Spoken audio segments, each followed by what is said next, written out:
Со обсервација на поплосаните пасишта во атерот на Кочанското село Тркање, Комисијата при јавното предпријатие за стопенисување со пасишта ја стартува проценката на причинетата штета од неодамнешните пожари во Кочанско.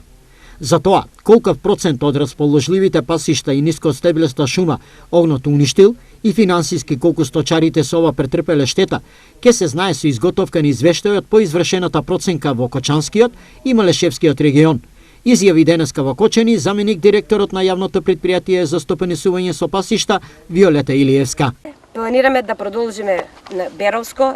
регион, Делчевскиот, Пехчевскиот регион, исто така и тие пасишта да ги посетиме и таму да видиме колкава е штетата и потоа планираме да направиме информација која во таа информација планираме да бидат опфатени доста параметри,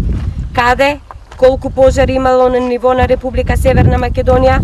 колку пожари биле зафатени, каде биле зафатени, колкава површина има изгорено на опожарените пасишта, колкава е штетата и врз основа на сето тоа ние планираме да дадеме една детална информација, која во таа информација ќе биде се опфатено.